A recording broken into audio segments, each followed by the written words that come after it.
Welcome to Not the News episode.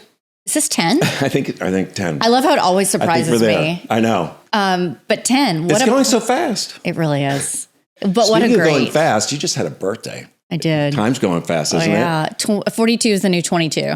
42. Is that everyone at that age says that? I mean, the 40s are the best for me. Oh, man, I'll tell you what. I'm about to turn 60, so I can't give you grief anymore. I know you can't. So, you can't. But it's been going great, and we hit a big milestone on the number of people watching. So thank you so much to everyone who's actually taking time to do this. We appreciate it, certainly. What a great 10th episode to have this guest on. Well, first of all, I owe him a big thank you because Carrie started cleaning 2 days ago.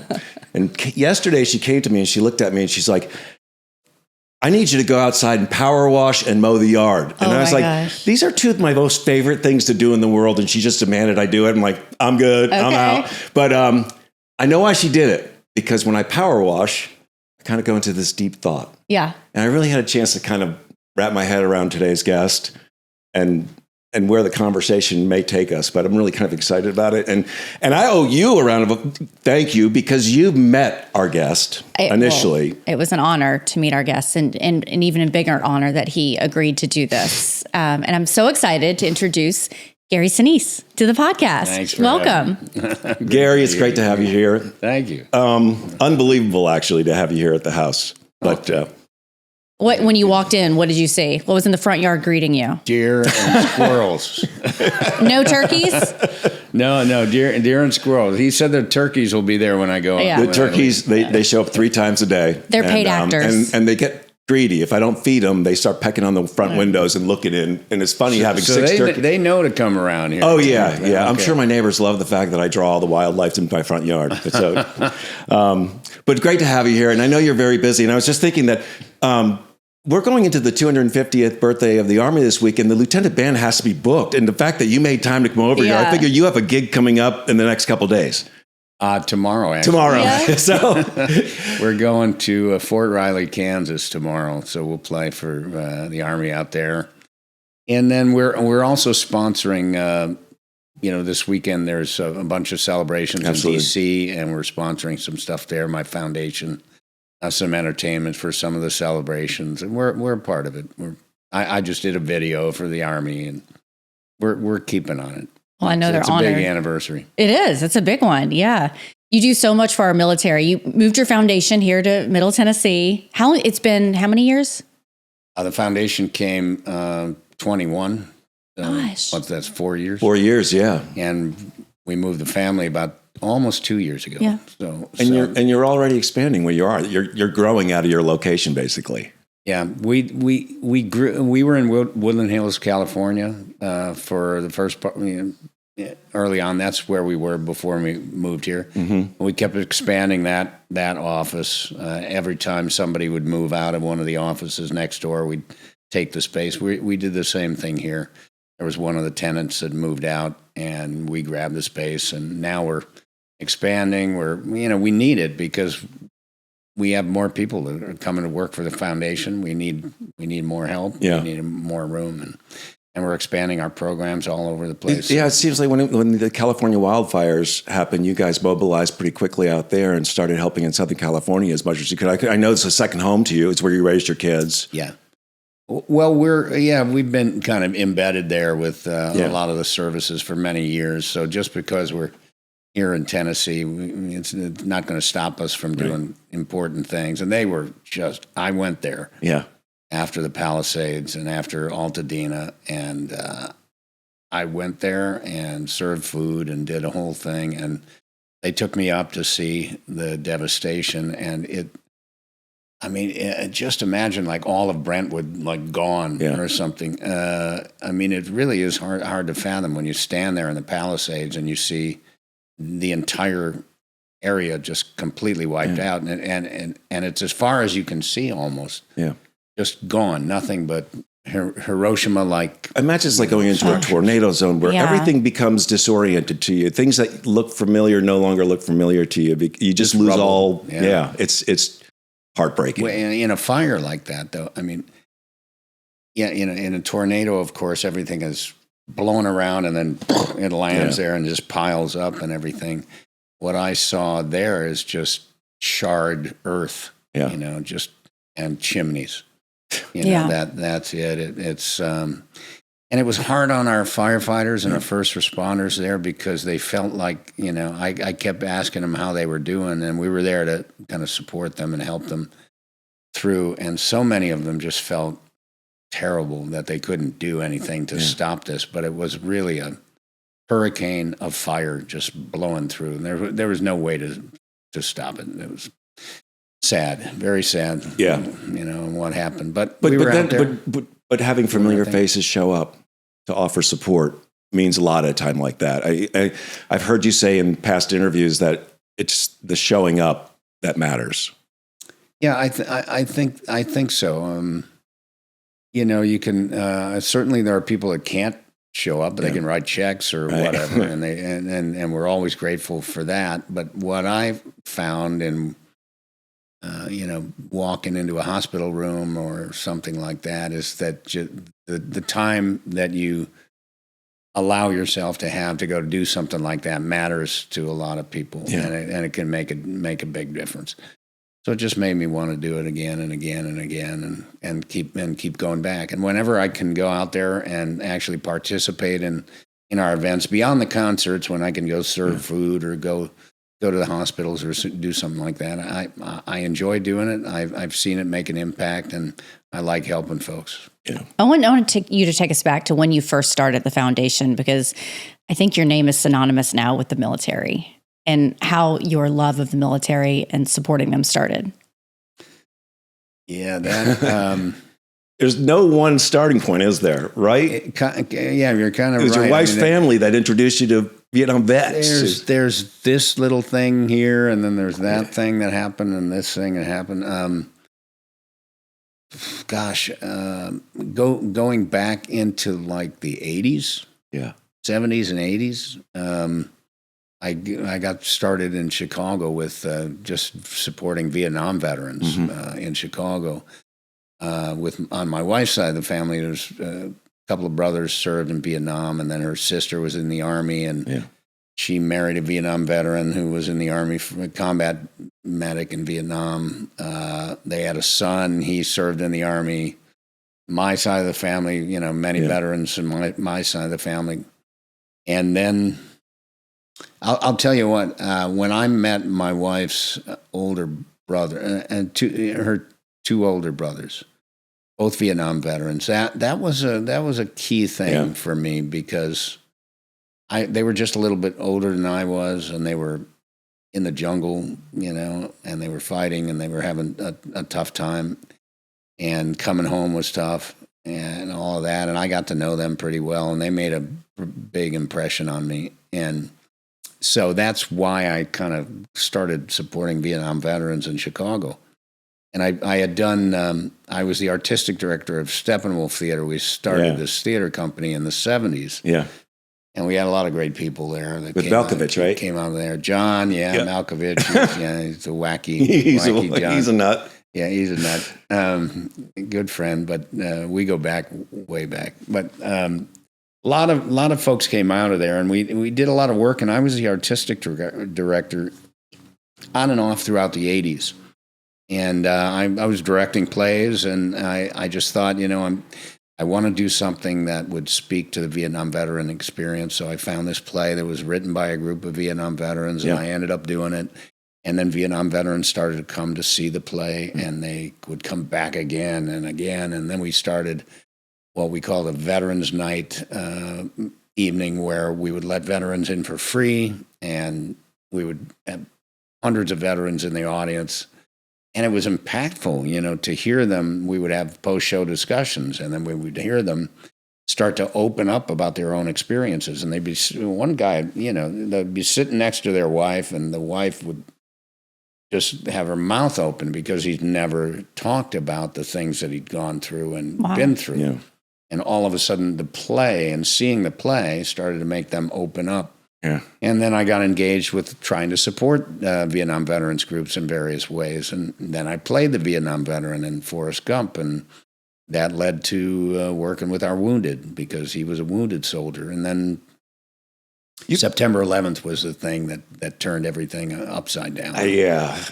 All our lives, right? I remember when I was power washing yesterday, I said, I am not going to be afraid to ask Gary a question that probably every single person in the world knows, but no, I'm just saying, when we talked today, but I was looking at the timeline. I was like, your exposure to Vietnam veterans, and then you play Lieutenant Dan in the movie. I was wondering, do you think it made you have a better connection with the character? And then thusly, when Lieutenant Dan went from character to a cause? Yeah, I do think so. Yeah, I mean, and I'm sure you've been asked this a billion times in interviews, Gary, so I'm probably talking about common knowledge here. Let's do it again. No, it's a good question, because it's significant in the sort of whole story of how I got involved in all this. There were seeds being planted along the way that just grew into the Gary Sinise Foundation. But that was one of them. The veterans of my family, and then getting involved with supporting Vietnam veterans in Chicago, and then 10 years later getting the opportunity to audition for Forrest Gump and play Lieutenant Dan. And because I think one of the things, it was a great part. There was going to be great people involved, Tom and Bob Zemeckis, who directed.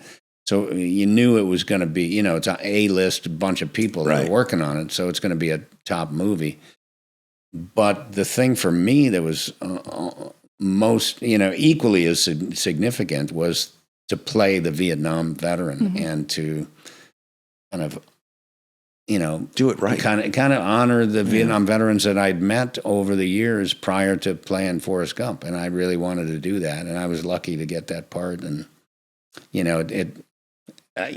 couldn't have known that it would turn into the popular movie that it became, or that I would, continue to be associated with one character, over the years. But he was significant in many ways, not only to help my career, and because it was a good part and everything, but it introduced me to a lot of real life Lieutenant Dans out there, and I got to start supporting them and helping them. And real life, that made a big impact on me. Seems like there were a lot of God winks along the way, a lot of God nudges. Like, here you go. I'm guiding you towards this right now.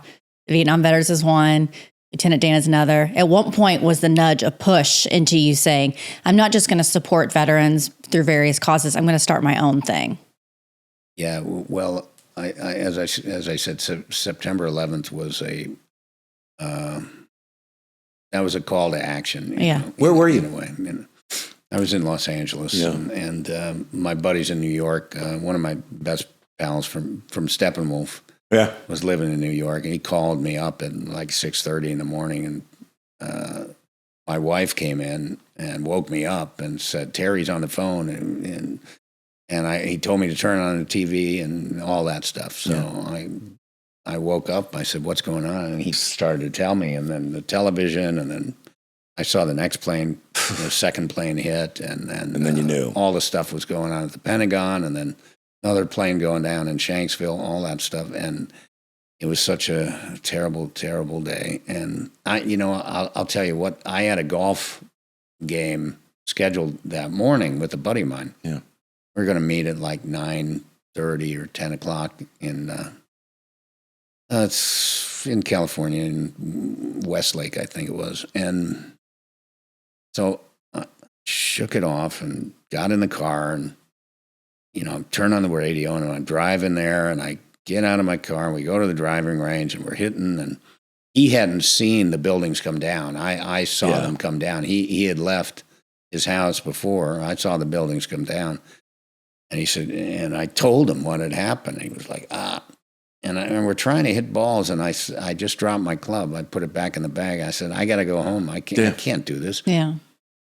And so I went home, I remember, and I had the radio on, and it was just one thing after another, and it was just awful what was going on. Yeah. And the Friday after that, Tuesday, we went to our church, and there was you remember President Bush, he said, let's make Friday a day of remembrance and prayer for the victims of September 11th. So people were going to the churches and the houses of worship everywhere, and people were trying to process what we'd witnessed on television, and we're all in pain. You can remember. Mm-hmm. Everybody's stomach is in a knot. Mm-hmm. Everybody's fearful. What's going on, And I just came out of that feeling like I needed to do something to help. Yeah. And that started me on, I just started volunteering and ended up going to Iraq and, a couple times in 2003, and then going to Germany and Italy and visiting the troops, all this USO stuff. And one thing led to another, and I started getting involved with many different military and veteran first responder support organizations, trying to help them raise awareness, raise money, help more people, and all that snowballed into the Gary Sinise Foundation. The first Lieutenant Dan Band gig there was at Camp Anaconda. Wasn't it something like that? That Anaconda was in Balad, Iraq. I didn't take the band there, but I was there. Yeah. I went there in 2003. Yeah. And my first overseas tour with the USO was something called Project Salute. Mm-hmm. And it was a big tour that was put together by the USO, the Intrepid Foundation, Vanity Fair was involved in it. There were a lot of organizations that were involved in it, and Northwest Airlines gave us a 747 and took like 180 people over to Iraq. And I had started calling the USO prior to that, saying I wanted to do something to help. It was funny because they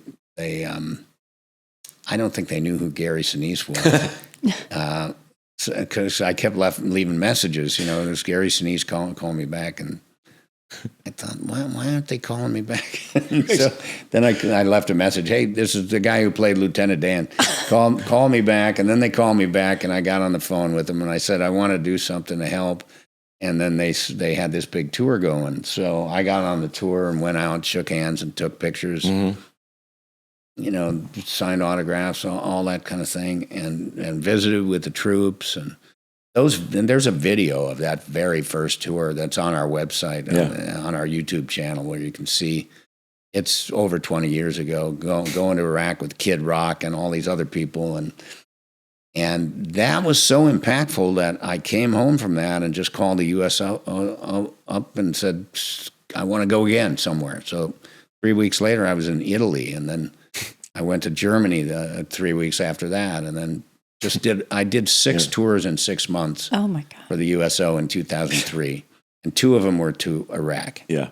I didn't start taking the band though until 2004, because the band was not a band at that time. It was me and some jammers, you know, and we would get together and order pizza and have a Gary beer. on bass. Let's go.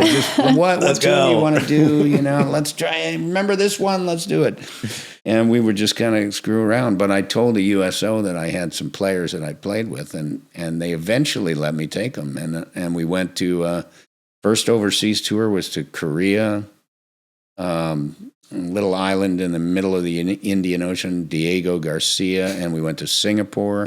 That trip. And then I came back and said, where are we going now? Wow. And it was just one thing after another. And I ended up doing about 100 USO tours over the years. That's got to be a record. I don't know if it's a record. Bob Hope was there a lot, right? It's a record. I mean, Bob Hope did, he did 50 years worth of performances. You'll get there. I mean, it wasn't his first tour. I mean, think about this. You can read Bob Hope's first book about his first tour to the war zone in World War II. Yeah. And it's called I Never Left Home. It's a great book. He wrote about his experiences. And at that time, remember, I mean, it was hard to get there. Yeah. Once they got there, they were staying for a while. Right. And they stayed for a long time and did a bunch of series of little shows, like little hour shows that they would do with his little troupe of comedians and singers. And they would go out and do I think he did 200 stops on his first tour. overseas. So they were hitting a lot of places. There's some good entertainment on his tours. I mean, he brought some talented people with him. They're kind of neat to watch. He had a great little troupe of folks that he took with him. I just recently narrated a documentary about him and his tours in those days. But he set the bar high, and I want to do that. I've done almost 600 concerts. Felt like Nikki was saying you're not doing enough, Gary, when she asked that question. I just got that feeling. I felt awkward. Come for on, you, Gary, get it together. I felt a little awkward for you. I have done about 600 concerts for the troops over the years. That's a lot of shows. 601 tomorrow. Our 600th will be in about 6 weeks, I think. Oh my God! Our 600th show. The troops. It sounds like everything you're doing, or everything you have done in your life, has been to feed your soul, using your gifts to feed your soul to help others. Not many people can say that their gifts are so good they share with other people, and you've been able to do that. I learned a lot along the way. I wrote a book called Grateful American, a journey from self to service. Mm-hmm. And it really is kind of that. And self, when I kind of, the subtitle, self to service, is not about being selfish and then going to service. It was just about my focus in the first, in the early days was on building a theater company and trying to be an actor and make a living. And, I wanted to be a movie actor. Yeah. I love Gene Hackman. I love Al Pacino. And I love these, Nicholson. And they were all these guys that were doing their thing when I was a young actor coming up. And I wanted to have a movie career like that. And I was really focused on building that or being a director and everything. So I was focused on what am I doing for myself to build my career up. But then, things changed. Yeah. September 11th really did change everything. The last play I did on stage, and I had done a ton of plays, and with my theater company, it was all about my theater company up until September 11th. The last play I did was on Broadway. We moved a revival that we did in Chicago and London of One Flew Over the Cuckoo's Nest. Yeah. And I went to New York, and we closed it on July 29th, 2001.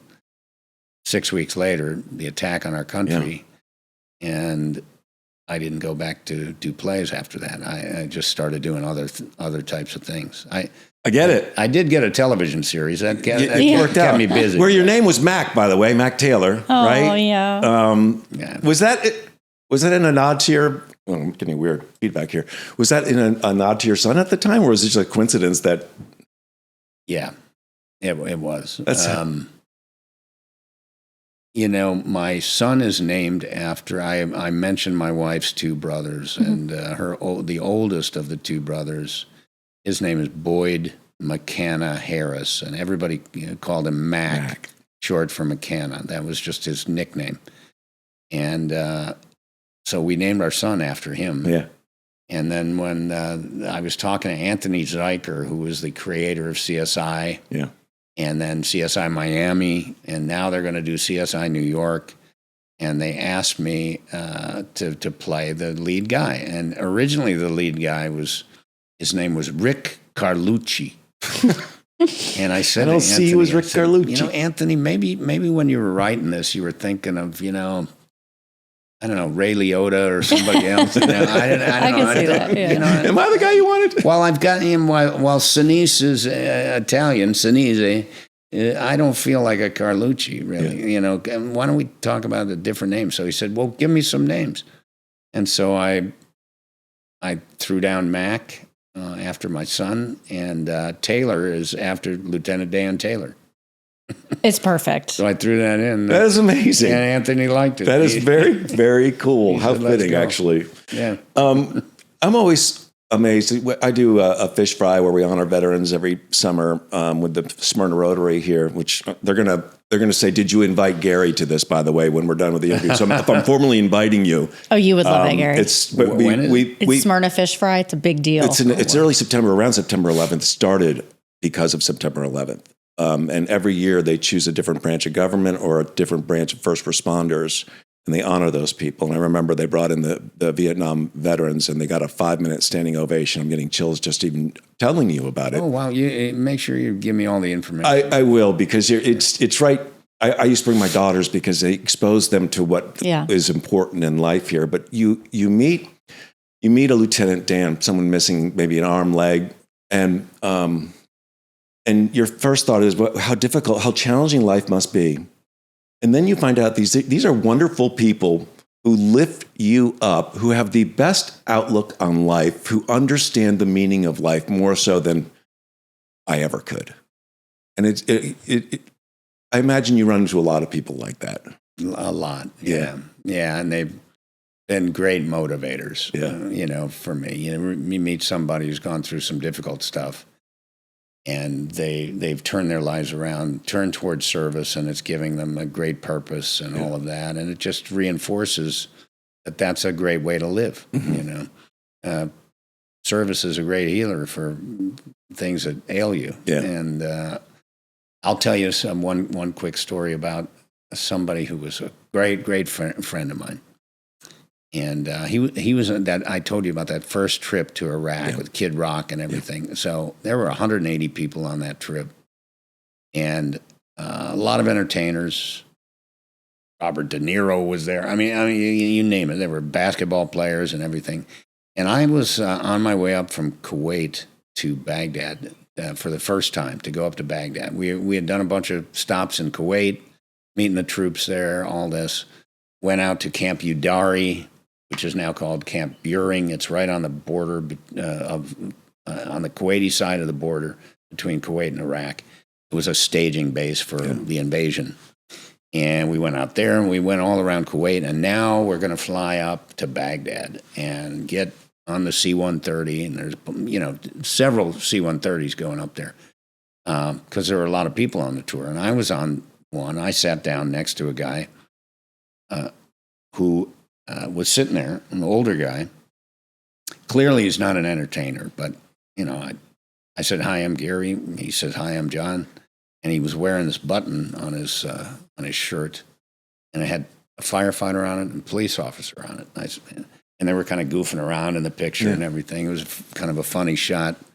And I said, "What's that? What's that button? What is that?" And he goes, "Those are my sons." And he said they were both killed on September 11th at the tower. Gosh. And that'll stop your brain for a second. Oh, yeah. I said, "Well, tell me about him." So he starts to tell me about his boys and how he was down on the pile for weeks and weeks just trying to find them. They found one. They never found the other one. One is John Jr., and the other one is Joseph. Joseph is a police officer, and John was a firefighter. And my friend, I got to know him, and he's a Marine, former Marine. You're never former Marine, right? But he served in the Marine Corps. And then he was a legendary firefighter with the FDNY. Wow. Turns out he's like a legendary firefighter. And he was on that trip to go over and thank the troops and share his story a little bit. Wow. And so he would get up in front of the crowds and share his story. And he pulled out a piece of the World Trade Center. And I was in a hangar with 4,000 troops, and they're all sweaty, and it's very hot. And they start passing around this piece of the World Trade Center amongst them. And it found its way back up to John, and he's standing there, and he took it. And I got to know him very well on that trip. We spent a good amount of time together, and he invited me to come to the firehouse that his son served in. And they lost 6 firefighters there in Brooklyn. And 3 months after I got back from that trip, I'm in New York at the firehouse, and I'm getting to know the FDNY and learning their stories about what it was like to be down there on the day and everything. And I became like very, very good friends, best pals with a lot of these guys. Yeah. And they motivated me to do a lot of things because I saw what John was doing. He was turning his life towards service in a way that was really healing for him, right? He lost his 2 sons on the same day. Unfathomable. And there were others like that, too. Yeah. I met the Angelini family. There was a father and son who were killed on the same day. And I was just meeting all these folks. And a lot of them were to heal their own broken hearts. They were just trying to help somebody else. And that was inspirational to me. And it showed me, it kind of gave me a good bit of guidance there. And so I was raising my hand all over the place. I mean, I was trying to support them, and they were teaching me about all kinds of things that they were doing. And that just one thing led to another. And service became just a great way to kind of, giving back is a good thing. If everybody kind of stopped and thought about somebody else's issues and, helping them through. I try to teach my kids that, whenever you're going through a bad day, somebody down the street's having a worse day. So, Yeah. Right. There's always somebody having a worse day than you. The way you sit down, you were telling the story about John, is sit down and talk to these people who are also struggling, these veterans. You did it for my dad. Neil, I remember when I told you this, we went to the foundation, what was it, a year ago? Is that long ago? Maybe. Maybe. It's fine. Time now. is a constant for me now. I don't really know. She's Maybe 42, Gary. Yeah. Her mind might not be all there yet. But I remember, you and I met on a Zoom. I was telling you about my dad in Beirut, and you had the interesting Beirut story about that you played the Beirut veteran. Yes, right? Yes. And you said, "Well, your dad's in town. Let's meet." And I think, he doesn't mean that. He's a busy man. He doesn't mean that. But Josh followed up, and when my dad came in town, you invited us up, and not only did Gary take the time to sit and talk to us, but he, like you did with John and these other firefighters and veterans, you let him sit and tell you his story. And my dad in his late 60s is finally starting to get to the point where he's realizing he needs help. And you helped him get there. We still have a lot of work to do. But I imagine you're doing that all over the place for people who don't have someone to talk to. They can't talk to their wife, can't talk to their kids. It's difficult. When I first started doing it, I was just a nervous kind of guy who didn't know how I was going to react to people that are going through difficult things. I remember going to the hospitals in Germany, and this is Landstuhl Medical Center, where you're blown up in Iraq or Afghanistan or something like that. They put you on an airplane and take you to Germany. Yeah. And you're stabilized, and then you come home. Yeah. So these are the people fresh off the battlefield. Yeah. Some of them were going back to the States. Others were going to get patched up and go back to the war. Yeah. And I was going to meet them. That's a lot. I was like, what am I going to do? And this is granted. This is my first time doing it, so that's a long time ago. There's a lot of trips in between. But the first time I remember pulling up in the bus, and I'm going to get out, and I'm going to go into the hospital, and I'm going to see wounded people, and I'm thinking a lot about how I'm going to react to it, and, how I'm going to take it. Yeah. Is it going to be? But when I left the hospital, all that was gone. Yeah. Because I saw that, hey, just showing up, I just helped him. Yeah. It wasn't about me and my feelings about seeing somebody all blown up and banged up. It was about just walking into the room and having the wife or the mother or whoever's there kind of just waiting on things to get better so they can go back to the States. It was about watching them light up and feel better. And so, you know what? I mean, within weeks, I was back doing it again. And then again and again and again. And then I would reach out to folks like your dad, who I would hear about. And I would know that, hey, I have the capacity to make a difference. So, and it's cool for some folks to see somebody they've seen on television walk into a hospital room or sit down and want to know their story or whatever. And I could see that the success I've had in the movie and TV business actually was good for something else. Right. Good for something, besides just, having me make a living and whatnot. I could use it to lift people up and help them through. And I just got very passionate about doing it. So I started to teach my kids, hey, this is what I'm doing out there when I'm not home. I'm not just going on fishing trips. I'm going out there and I'm putting my hands on people, and it's making a difference. And when you do that, it just makes you feel like you should keep doing it. And so I teach them, try to put your hands on somebody who's going through a worse day than you, and all of a sudden you feel a little better about your day, and it's not so bad. Yeah. I know my dad's going to listen to this, so tell him that he needs. Hi, Miles. Tell him. I talked to him before I came. How you doing? you check in on him. You better do what I tell you. Yep. Gary's going to text you after this, Dad. I hope you don't mind my asking, but the same community you've supported for so many years, I imagine, has been a big support for you in the loss of your son, Mac. I imagine that.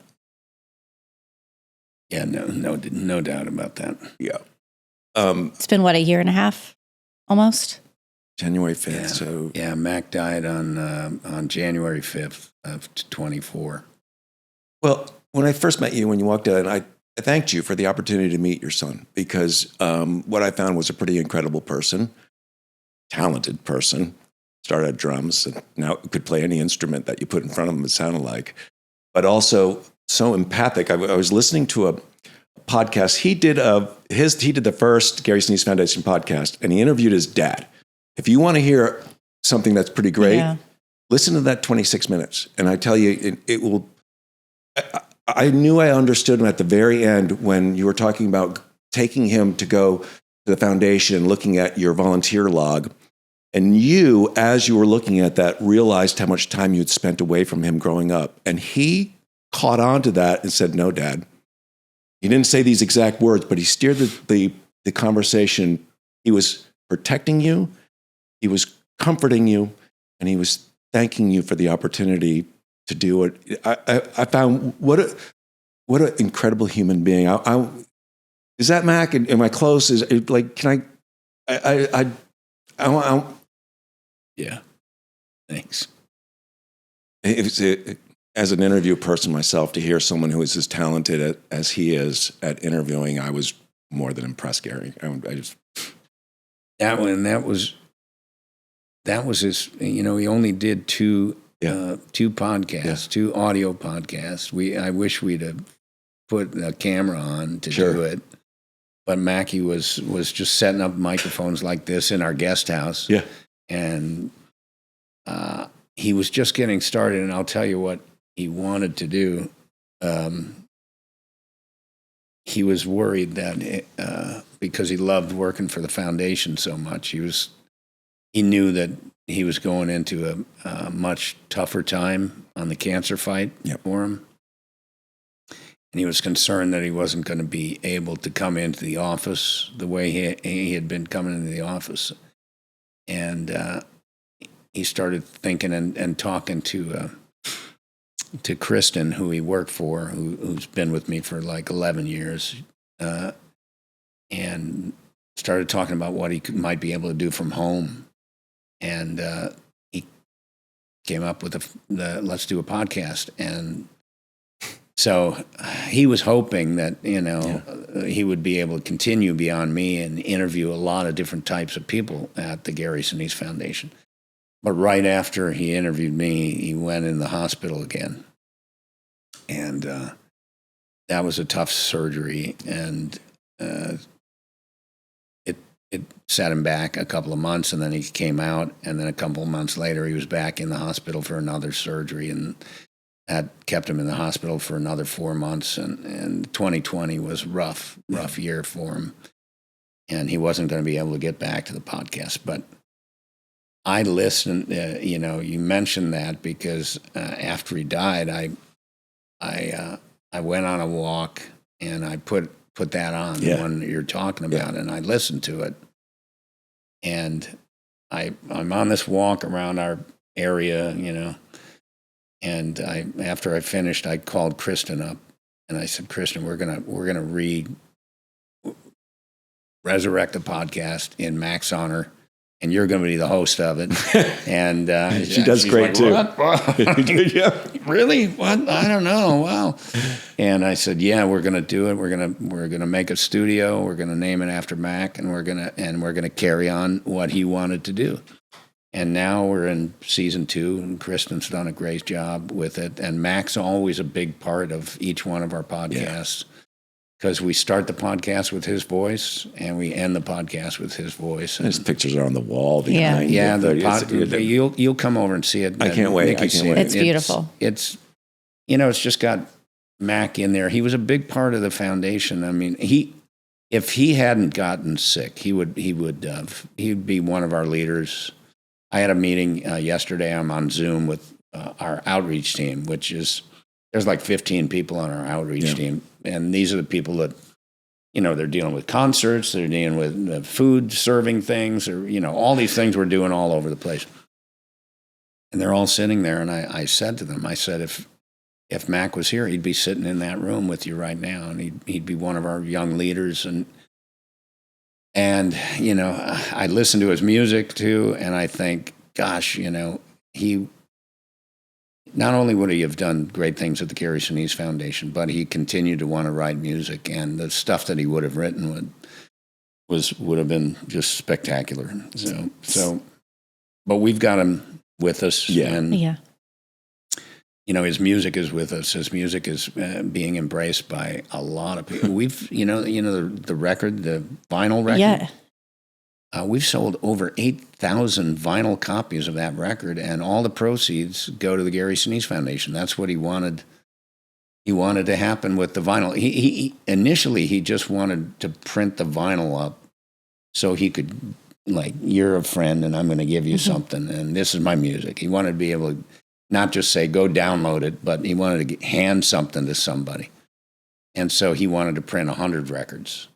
And so he was in the work. He financed the whole first record himself. He, was, financing 100 albums. After he died, I talked to his producing partner, Oliver, and I said, let's print 500. Yeah.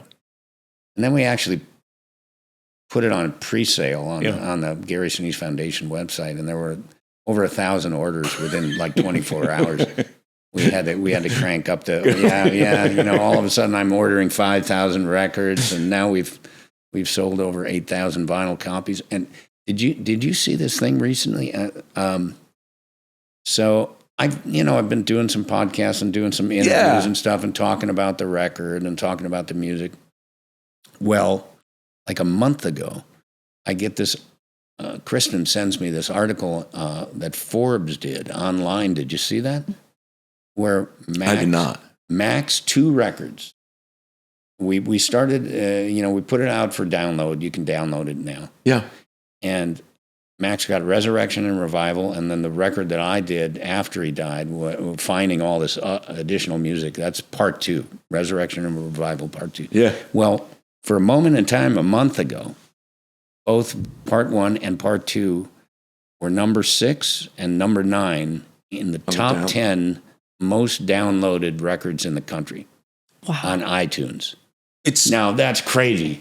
I mean, Blake Shelton is on that list. Yeah. Morgan Wallen's on that list. Oh, there has been. All these people are on that list, and it's crazy. And then at one point it dropped.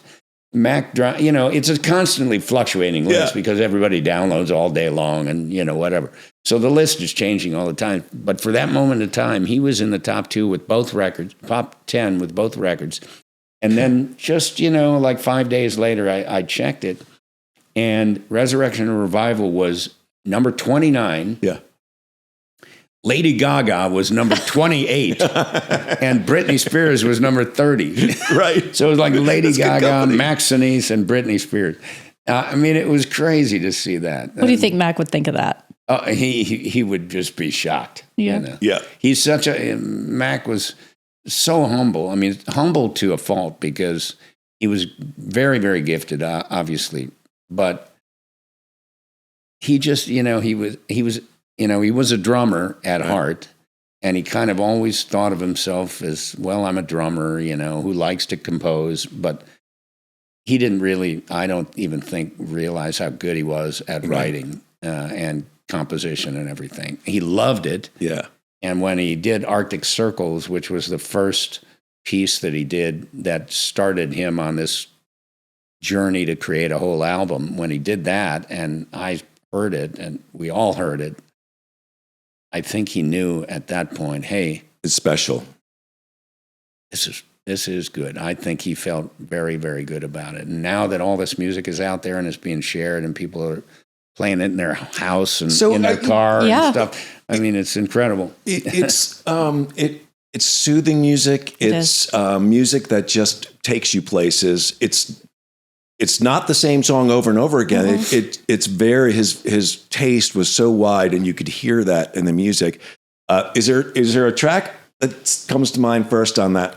I might be able to play it loud enough, Gary, to hear it in here. There's a lot of tracks. There of course there's a whole bunch of orchestral tracks because Mac beautiful wanted. I think what Mac really wanted. Yeah, I know what he wanted to do. He wanted to write music for movies. For movies, yeah. That's what he wanted to do ultimately. So, and he had a very visual. When you listen to his stuff, and it conjures up emotions and the way he puts it together and everything. But there's such a variety in the records, and I found one. I found a bunch of music after he died, and that's why I put together part 2. I wanted to share it. That's Arctic Circles there. I love this one. That's an incredible piece. Yeah. I love this one. This, I put it on, and Carrie came downstairs, and she's like, "Who is this?" And I explained, and she's like, "It's wonderful," and we just have it on random all day long, right? Walking around, it's just really. This one, I'll get all weepy here. I don't want to do it. There's a video though when this was being cut. I think it was here in Nashville. This one was recorded in Los Angeles. Is this the one where you see him in the wheelchair in the back, going through the page sheets as they're playing it, and he's that piano theme there? So he wrote this in college. Wow. And Mac was a drummer who was teaching himself, he was taking piano lessons. He was studying guitar. He was trying to teach himself other instruments so that he could write. Yeah. And he wrote that in college. And that's what started him on this sort of quest to say, I never quite finished that whole piece in college. I want to finish it. And the last year of his life, he went to work on it. And his buddy Oliver, who was a composing buddy, and they went to college together. Right? They went to college together. They were pals.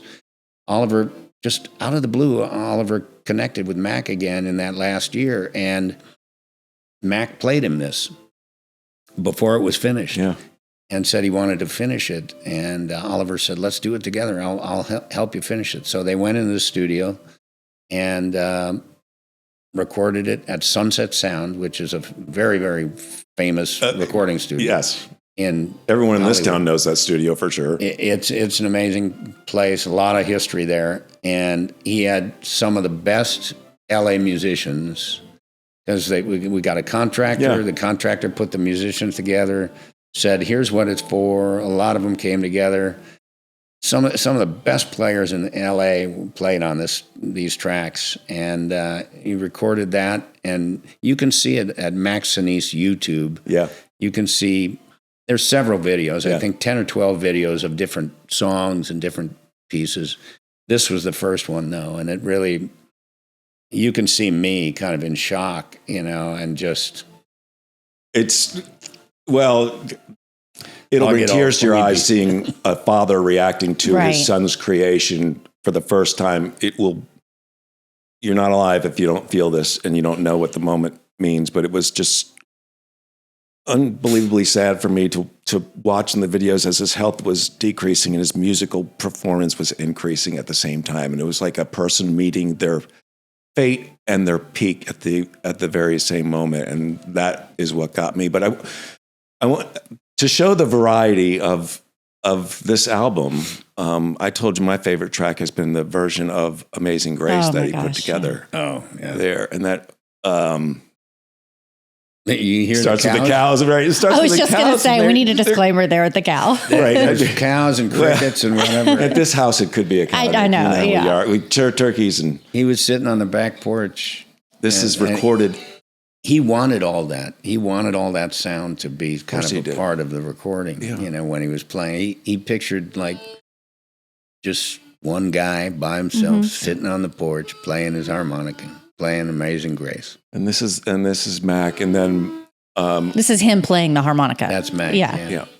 You understand the condition at that point: paralyzed hand on one hand, paralyzed arm, but fingers on the other, and able to make this. Wow, that's superhuman. These fingers work. Those left hand work.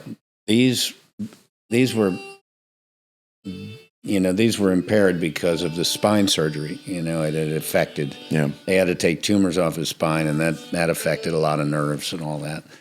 But he could move this arm up and down, and he could kind of hold this. He couldn't do this with his arm because there was a tumor over here that fractured his shoulder. There was just a lot of that. But he could do this. Yeah. Yeah, for people listening who aren't aware of Mac's condition, he had chordoma, right? Sorry about that, guys. That was the transition out of the harmonica to this. Oh, it's so pretty. Amazing. Yeah. I'm sorry. No, but for people who aren't aware of what happened. Okay, so he had a very rare form of cancer. The story is that in 2018, he had been having a lot of tailbone pain. Like we thought it was a fracture or bruise or something. Yeah. And he'd been having it for a long time, and it got so bad that he just wasn't able to sleep. And I was like, wait a minute, what's going on here? So we sent him to my wife's spine surgeon. She's had several spine surgeries. And he found the tumor, and it was a big tumor on his tailbone. And so he had to have that, there was a surgeon who had a lot of experience with chordoma, and chordoma is very rare. The story is that it's a 1 in a million cancer in the United States. So if we have 330 million people or whatever it is, there's, 300 people. 330 million people. Yeah. There's 330 chordoma patients that are diagnosed per year. And they can often go in and get the tumor initially, like other cancer, that you take it out and they get it, and it's gone, you know. But it metastasizes and comes back about 30% of the time. And it came back and started to hit Mac and spread. And so he became more and more disabled. He couldn't play drums anymore. He couldn't play anymore. He wasn't even thinking about writing music for a long time. But that last year, he said he wanted to finish that piece of music from college. Yep. And what do you think about that, Dad? And I said, that's a great idea. And he wanted to know, Mac grew up around my band. I've had the same band since he was, little, right? Play with a lot of the same people. So he grew up around a lot of my band members, and he was friends with me. And he was my number 2 drummer. Right. If my guy couldn't make it, Mac would do it. And so he said, do you think that Dan would help me with this? And Dan's my violin player. And I said, I bet he would. And so Mac reached out to him. Dan started working with him on it. In fact, here's how it started. We had a concert in Ventura County. We were living in just, right on the border of Ventura County and LA County. And we had a concert at the Naval Base in Ventura, Naval Base Ventura. And we were going to be playing. And I said, Mac, call Dan. See if he can come out here a day early before we play the show. Yeah. And work with you on it. So that's exactly what happened. Dan came out a day early, and then they sat down and started fleshing it out. And then Mac started working with my piano player because it's a piano-centric song, this Arctic Circles. Yes. So he gave it to Ben. Ben started playing with it. He would send recordings back to Mac. Mac would make notes. And this went on until, Oliver got together with Mac. They did the arrangement. They went in the studio in July. Mm-hmm. So from February to July, now they have their first session. And then Mac wants to do a whole album after that. And that's where Amazing Grace came from. Mac had been farting around with Amazing Grace on the harmonica. Oliver heard it and said, let's do that one. And so they did that one. He did Shenandoah. Did you ever Shenandoah is hear that one? another. I love also brilliant. Shenandoah. Beautiful. It's I beautiful. love that one. And you can see, we don't have a video of Amazing Grace, but we do have a video of Shenandoah. Yeah. And it's so beautiful to see Mac just sitting in front of the string section, and they're all backing him up. And it's something. It is. I see a lot of similarities with a lot of these veterans who are going through so much and still seeking outside of themselves, going to help others, telling their story that I see with what you tell me from Mac. I didn't have the privilege of knowing him, but with Mac, knowing that his health is declining, but still wanting to give the gift and still create his music. Do you see those similarities? Do you feel something like that? Yeah, you can see there's a behind the scenes video on the YouTube channel where Mac is interviewed, and he talks about how working on this music has been totally therapeutic for him. And it was. I mean, it was keeping Mac alive. I mean, it was, we could see, you don't want to ever acknowledge, what's really going on. Right. Because you're in the fight, you're in the thick of the fight, and you're not thinking about losing, right? That you're just thinking about what do we got to do to get over the next bridge, and fight our way through. And that's what I'm always thinking. But you could see the tumors getting bigger, and nothing's getting smaller, no matter how many drugs we're trying. Mac's getting a little more challenged. We're having to do more and more things. Yet at the same time, he's writing music every day, and he's back at it, and he's talking to Oliver about this, and they're sending each other notes about the arrangements, and Mac's saying, let's try this and let's try that, and Oliver go to work on it, and then Mac would give notes, and then now we're going to move. We moved in September of 23, and they had two sessions scheduled in Nashville when we got here. Right. So they said, okay, we're going to get to Nashville, and we're going to finish the record in Nashville. So we went to Ocean Way, which is a wonderful studio. Old church, The old church. We recorded in Ocean Way, and then we recorded at Blackbird, which is another, legendary place. Everybody's recording there.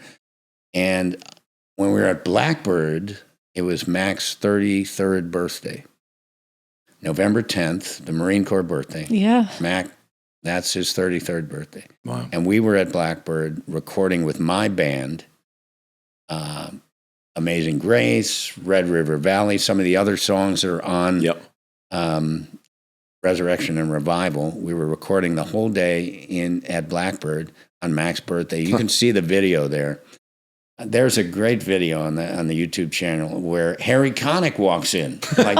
We're in like Studio A and he's in Studio B or vice versa. Right. I don't remember what it was. He was recording next door, and he heard we were over there, and he came in, and I had met him before, but he just, and we had a nice little chat and everything like that, but it was Mac's day, right? Yeah. This was Mac's music, Mac's album. We were there to record, and Harry just keyed in on Mac, and Harry took like an hour and a half out of his, Wow. the time he's spending. Paying musicians he's back paying there. people to be over in the other studio, and Harry just sat there and talked to Mac, and it was so beautiful.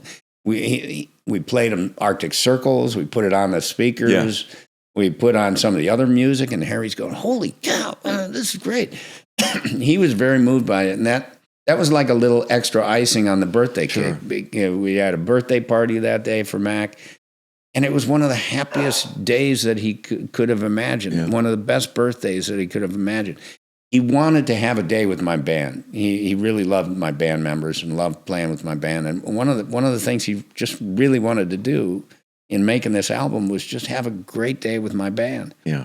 And they were all there. We had I think we played a concert like the day before or something. I held him over, and we, recorded that day. And Mac died 2 months later. That was his last birthday? He died that was November, and he died January 5th. But, what I will say is that in some ways that last year, to get to your your point, and your point, Nikki, about, while his body might have been coming down, his spirit was alive and well. Yeah. In some ways, that last year was one of the best of his whole life. Yeah. Oh. Because he got to accomplish what he set out to do. And now I think he would be so happy that all this music that he tucked away on his laptop, never played for me, or it's all charting. Now it's So talk about that, because you there. found a treasure trove. Did he mean for you to leave these or to find these? Well, in some ways, I like to think that he did. Yeah. Yeah. Like Dad will find this stuff. Yeah. Because he knew how hard it was going to be without him. He knew you were going to miss him. Do you think he did this intentionally, saying, "I'm going to leave little notes for my dad, little things for my dad to find"? There were some things that he left for us, wanting us to find it later. Yeah. If something happened, there were things like that. Videos. I found videos of him talking into his phone late at night or whatever, and he just never played it for anybody. Things he wrote, letters. On the music side, that's hard to say. That's hard to say. I sort of like to think that maybe Mac just knew I would find this stuff one day or something, but he was such a humble guy, I mean, there is beautiful music that he wrote and put on his laptop in his Dropbox file that he never played for me. Rarely played it for. I don't think played it for many people. There's a beautiful song on part 2 called "Just for Now." Yeah, that Mac. I think he did it.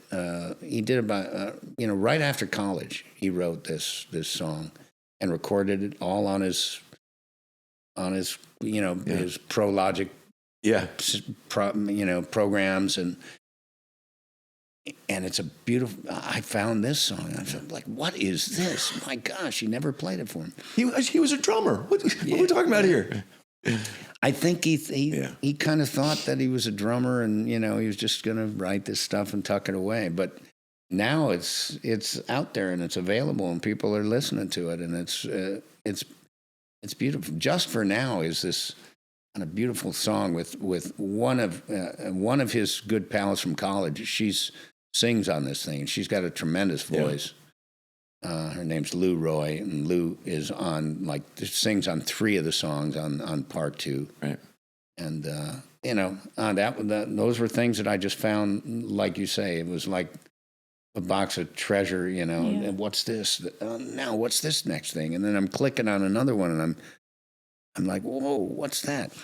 And I'll tell you, there's one of those pieces that he wrote for my foundation. I think one of the programs that Mac really loved at the foundation was something we do called Soaring Valor. Soaring Valor is a World War II focused program where we take World War II veterans and we travel them down to New Orleans to the National World War II Museum. Sure. And we started doing this 10 years ago. So, we had a lot of veterans that could travel at that time. They were older, but they could travel at that time. And 10 years later, the youngest is 98. Right. And, the oldest is 106 or something like that. So it's getting harder for them to travel. But Mac, once he started doing that, he went on like 5 of those trips with our veterans, and he just loved it. And one of the things he wrote was this patriotic sort of, Aaron Copland kind of anthem, featuring a trumpet and timpanis and, it strings and everything. He wrote it all on his computer. So he did all the instruments himself. And then he put it away, and I found it. It's called The Rise. Yeah. It's a beautiful, beautiful, very moving piece. He wrote it, called The Rise. It's sitting there. Nobody ever heard it, and he tucked it away. And so I said, Oliver, this song's going to be on the new record. You got to transpose it all, and then we're going to add to it. We're going to flesh it out, and it's going to be recorded with a live orchestra and all of that. So we went into the studio. The second record was recorded in 2024 in the summer. We recorded it all. And just recently, I'm the co-host of the National Memorial Day concert in front of the Capitol. Absolutely, yeah. And I've been doing it for 20 years now.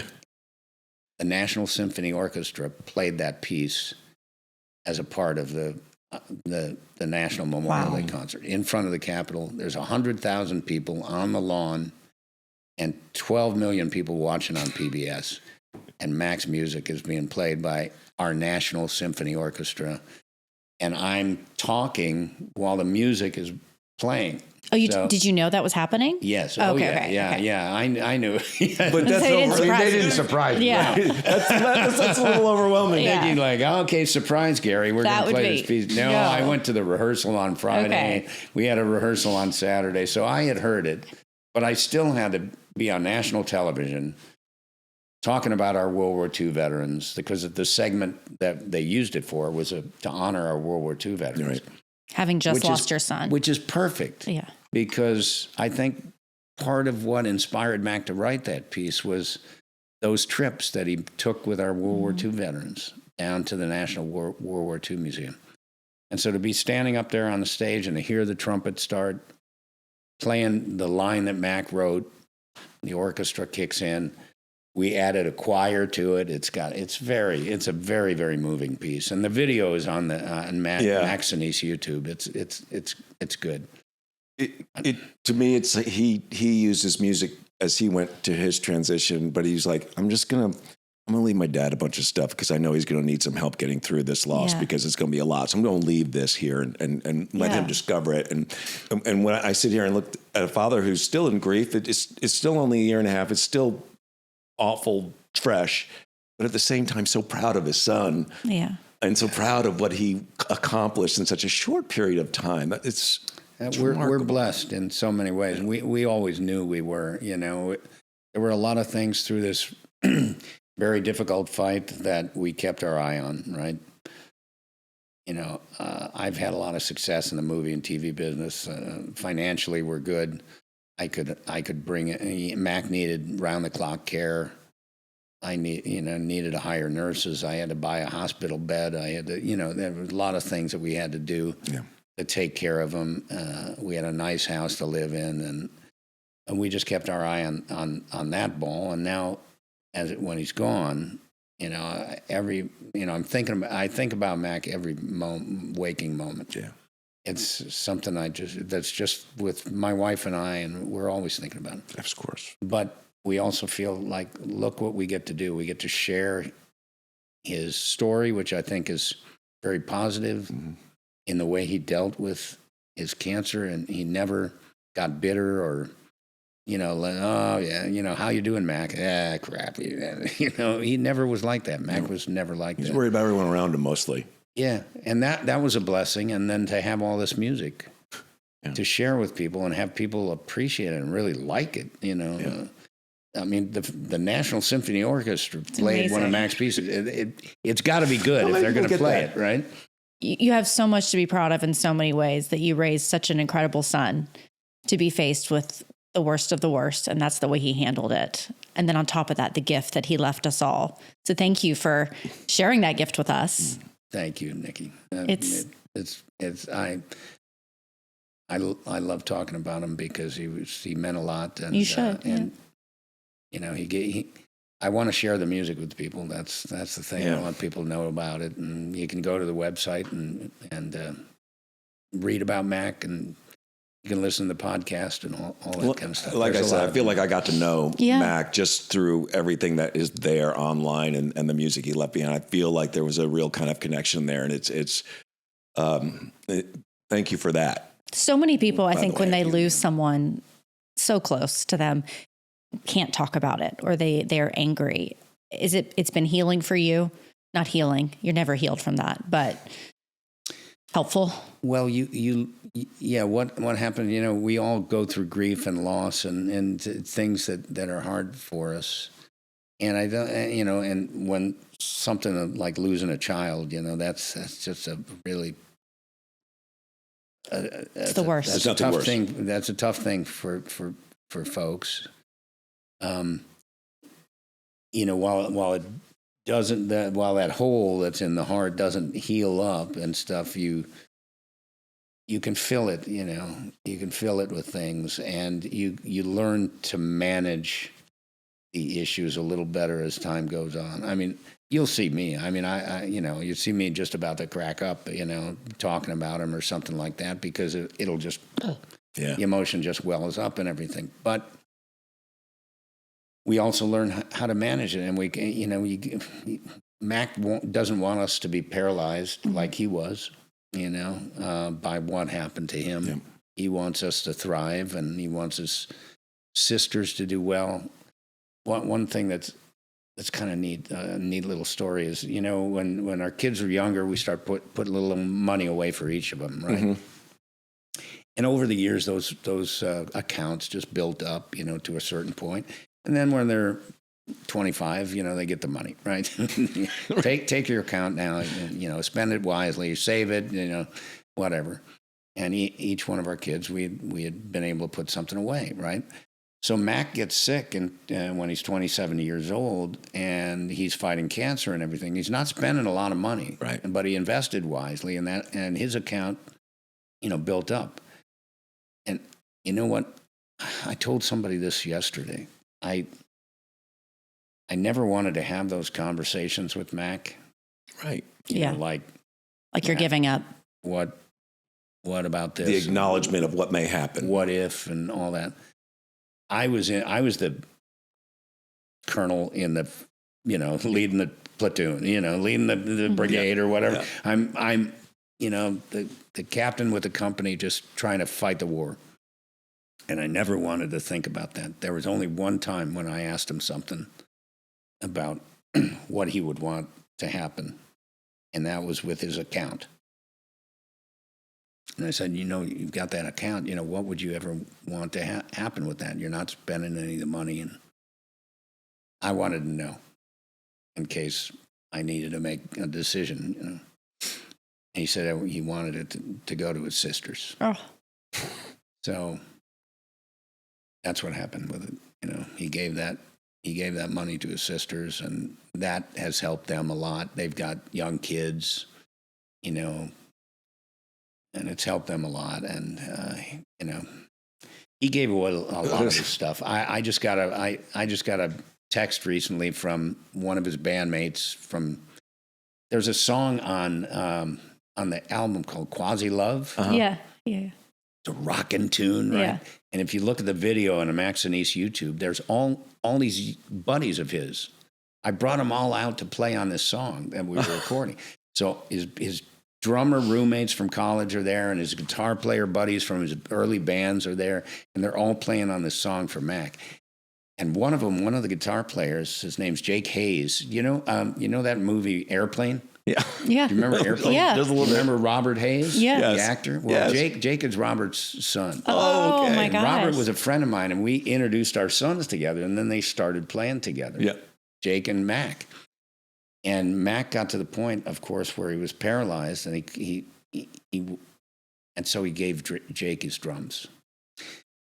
And Jake, there was a big fire in, I think it was 2018 or 19, that burned through Malibu and destroyed Jake's house.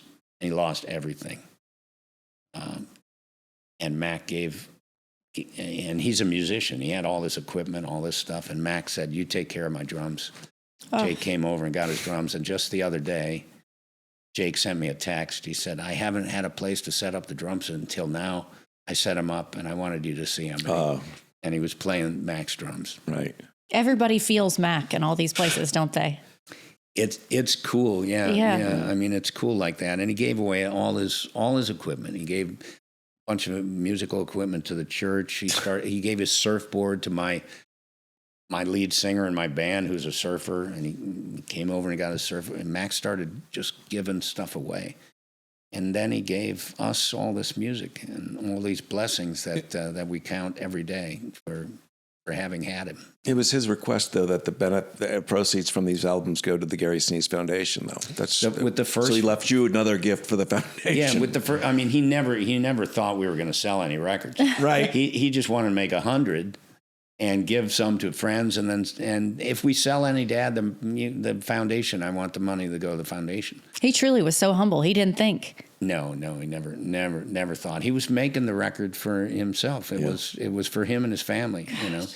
He wanted to share it with my band, and he wanted to have his family there. Like the first recording session for Arctic Circles, when you watch the video, his sister Sophie is there. I saw that right next to you. Yeah, and he picked the date because it was a day that she was going to be in town. She was actually already living here. And he picked the date of July 17th because it was a day that she was going to be back in California. And so he wanted his family and his friends to be a part of what he was doing. And that, he was just giving gifts away like crazy like that. And he's still doing that because they're selling records every day at the foundation. So where can people get this record? Yeah, you can go to GarySiniseFoundation.org and you'll see the stories right on the homepage about Mac. You can order the record there. You can watch the podcast. Mac's featured in the podcast all the time. So we have these podcast episodes that are launching. You can download the record, Resurrection and Revival, and Resurrection and Revival Part 2. You can download it. The downloads don't go to the Gary Sinise Foundation, but the vinyls, when we sell the vinyls, okay, they do. And we're going to have to buy a vinyl then. Yeah, I think we will. How about that? Vinyls are like coming They're back. Yeah. Oh, yeah. People are buying them. We've sold 8,000 records. The machines that they sell now to play the vinyl are some of the most expensive audio equipment you can buy. It's good stuff. It is good stuff. I grew up with that in my household. My parents putting on Michael Jackson and Temptations on the record. And I love that it's coming back. And I think everybody should go buy Resurrection and Revival. What's cool about the records, too, is... Mac had designed the record. If you look at the cover of Resurrection and Revival, it's a picture of a guy on a horse. Right. And that's my grandfather, Mac's great-grandfather in World War I. I wondered. Yeah, that's Mac's great-grandfather. One of the things that Mac did at the foundation was kind of work with the archive, restoring things, resurrecting things, reviving things. All that. And God, he was such a creative. He resurrected that photograph. Was just very, it was old. It's 1917, so it's over 100 years old. And he took it, enhanced it, did the computer programs to get it looking well. He resurrected it, brought it back to life. And it was my wife. He was looking through some of those old pictures, thinking, what could I put on the cover? And it was my wife, Moira, who said, remember the one about with Grandpa on the horse? What about that one?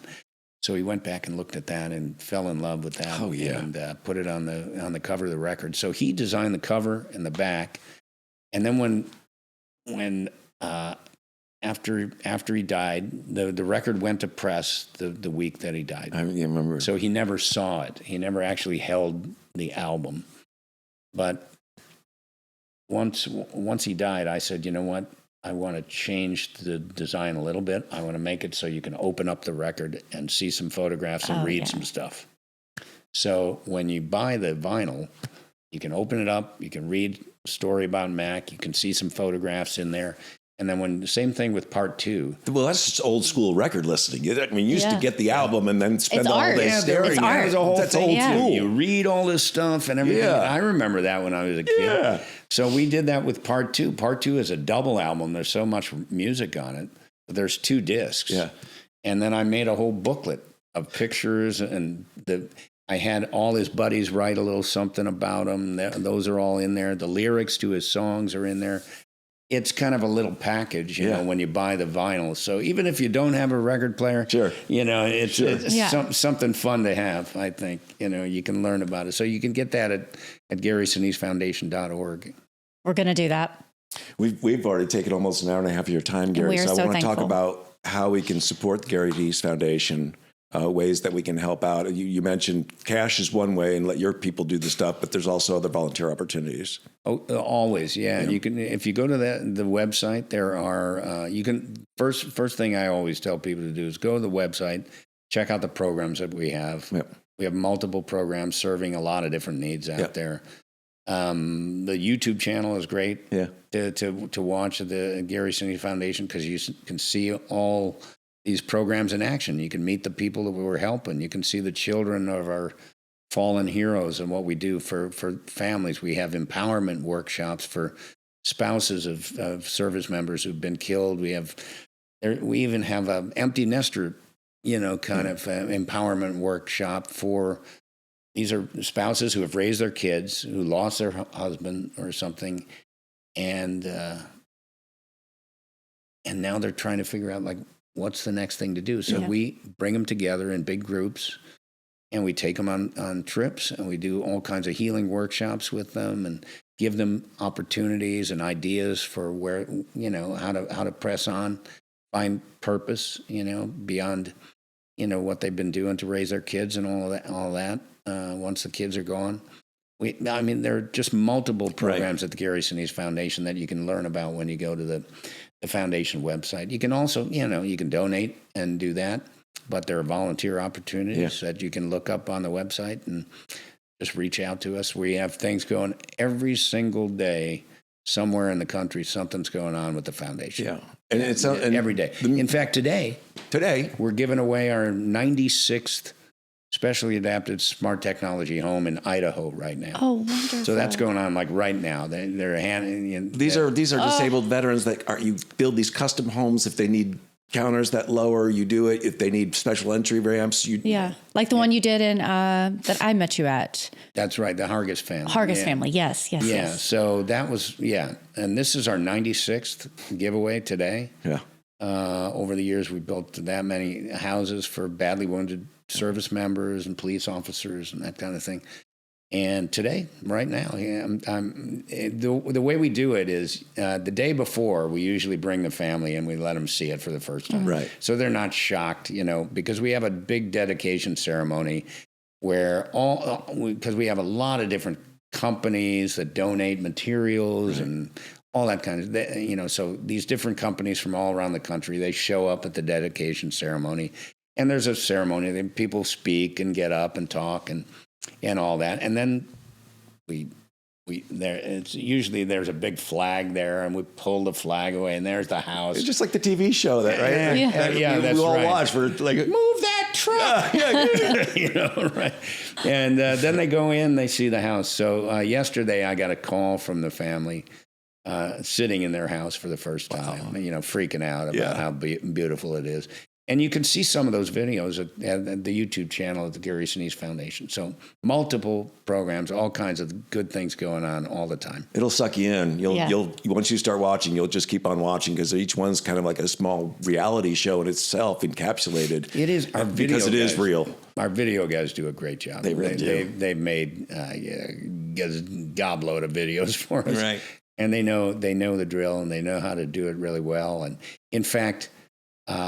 There's a documentary that you can get on our website called "Always Do a Little More." Yeah. So that's something I was always saying, right? I just want to always be doing a little more to help out, right? And so they made a documentary about kind of my history going back to the 80s, some of that stuff I talked about with Vietnam veterans and all these things. And Mac actually wrote about 75% of the music that is on that documentary. Wow. Yeah, he wrote about 75% of the documentary. Can't get over it. So what we did with that music, because of course for the documentary we couldn't hire an orchestra to play the music, so Mac wrote it all on his computer with his programs.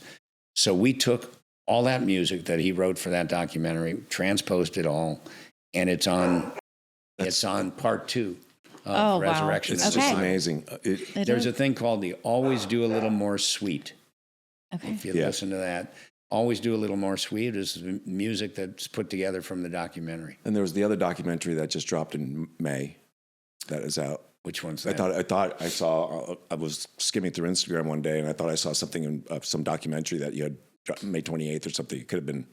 That's the Bob Hope one. Okay. That was a different name than we. Okay. Yeah, that's probably the Bob Hope one. I just narrated his story a little bit. And have you listened to the Iwo Jima documentary that Jim Nance just Speaking of people that moved from California to this area. Well, the guy who makes those is Tim Gray. Yes. So Tim has something called the World War II Foundation. He's made about 45 documentaries about World War II. And I've narrated a bunch of them, and Jim has narrated a bunch of them. And I met him at the Country Music Hall of Fame Museum, and he was talking about you and how, they should be required viewing for Americans. Yes. Just in case They're absolutely all really good, All right. Gary, thank you so much for your time, for sharing your gifts with us. I think he's telling us That's to Layla. They're like, Layla's- she's like, you guys finish up there. The dog wants us to wrap it up because he's hungry and wants to go out. Better than a turkey running in here telling us to wrap it up. Thanks, sir. Appreciate it. Thank you. Thanks so much for having me. Yep. You bet.